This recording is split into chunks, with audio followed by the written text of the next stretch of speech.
Bonjour et bienvenue dans ce troisième épisode sur les fondements du christianisme. Je suis Maxime Georgel et je vous propose dans cette série un survol de l'argumentation apologétique de C.S. Lewis. Dans le premier épisode, nous avons constaté que les hommes semblent hantés par la conscience d'un ordre moral d'un côté et par la conscience que leur conduite ne s'y conforme pas toujours de l'autre. Nous avons écarté dans le deuxième épisode quelques malentendus et objections à ce sujet. Aujourd'hui, nous allons poursuivre la réflexion pour établir la réalité de cette loi naturelle que nous évoquions, en se fondant sur le troisième chapitre des fondements du christianisme. Suite au constat du premier épisode que j'évoquais il y a quelques instants, certains estimeront peut-être qu'il s'agit d'un jugement trop sévère sur la race humaine. Après tout, ce que j'appelle loi naturelle, n'est-ce pas simplement dire que personne n'est parfait ? Pourquoi devrait-on s'attendre à ce qu'il le soit ? En réalité, ce n'est pas tellement cela qui nous intéresse ici. Je ne cherche pas à établir quelle est la mesure du blâme mérité par nous lorsque nous nous conduisons mal. Notre quête ici est une quête de vérité. Et il faut le remarquer, l'idée que quelque chose soit imparfait a des conséquences importantes à cet égard. Prenons une pierre comme exemple. Peut-on dire qu'elle est imparfaite ? Qu'elle devrait être autre chose que ce qu'elle est ? Certes, on peut dire qu'elle ne convient pas à un usage particulier qu'on veut en faire, comme bâtir un mur. Mais en elle-même, elle est simplement ce qu'elle est, et il serait fou de la blâmer pour cela. Mais remarquez-vous ce que cela signifie. Ce que l'on appelle les lois de la nature, qui font qu'une pierre chute et qu'un arbre pousse, ne sont en fait pas au sens strict des lois. Ce que nous appelons par convention de langage loi de la nature, ici, ne désigne en fait que la façon dont les choses se comportent dans certaines conditions. Autrement dit, quand nous disons qu'il existe une loi de la gravité, nous disons simplement que les corps s'attirent proportionnellement à leur masse, entre autres. Nous ne voulons pas dire qu'il existe, au-delà des faits, une loi réelle et indépendante qui dicte à ces corps leur comportement. Mais si vous considérez maintenant la loi de la nature humaine, la loi naturelle, la morale, la règle de bonne conduite, ou tout autre terme que vous préférez, vous voyez bien qu'il ne s'agit pas simplement d'une description de la façon dont les hommes se comportent, mais de la façon dont ils devraient se comporter. La loi naturelle, dit Lewis, nous annonce ce que les hommes devraient faire et qu'ils ne font pas. Il y a donc les faits, ce que les hommes font, et un autre élément qui s'y ajoute, ce qu'ils devraient faire. La réalité d'une conscience commune de l'existence d'un code moral ne peut simplement être expliquée en termes descriptifs de ce que sont les actions humaines. Un autre élément doit intervenir. Quelque chose de si spécifique nécessite une explication. On peut être tenté de dire « critiquer le comportement d'un individu, n'est-ce pas équivalent à critiquer la pierre parce qu'elle ne convient pas au mur que je veux bâtir ?»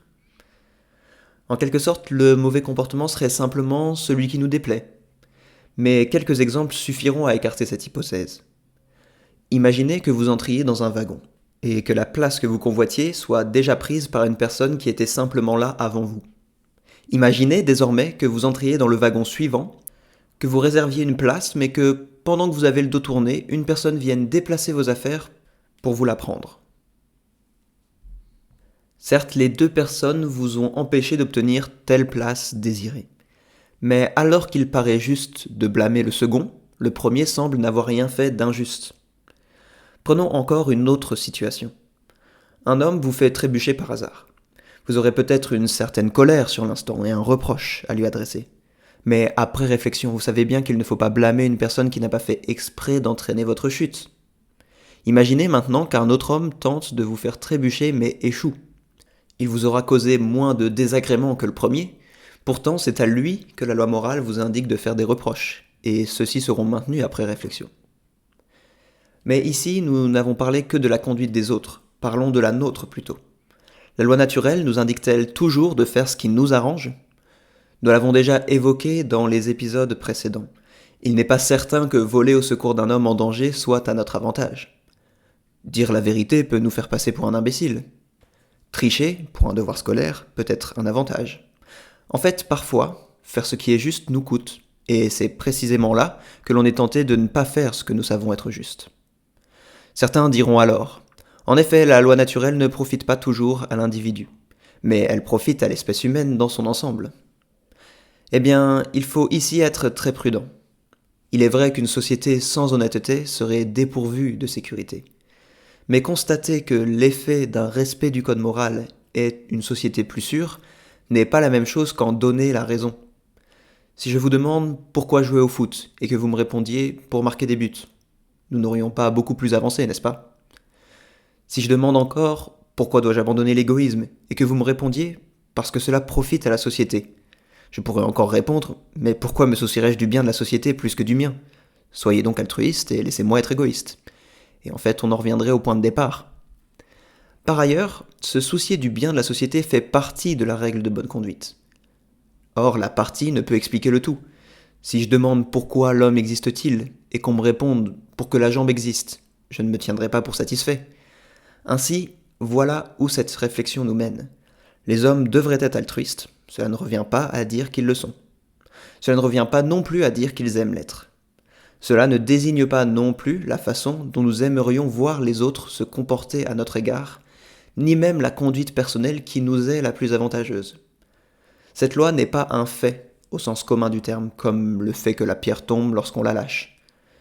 Mais c'est une réalité néanmoins, indépendante de ce qui nous est avantageux personnellement et au-delà de ce qui est avantageux pour la société. Il semble qu'on doive admettre ici que la réalité prend différentes formes. On constate qu'il existe, dans ce cas particulier, quelque chose au-delà des faits ordinaires de la conduite humaine, et pourtant on ne peut plus réel. Une loi qu'aucun d'entre nous n'a élaborée, mais dont nous ressentons tous la pression, pour citer Lewis. Ce que dissimule et implique cette loi, c'est ce que nous tenterons de découvrir dans le prochain épisode. J'espère que celui-ci vous a plu et je suis avide d'avoir vos retours. À bientôt.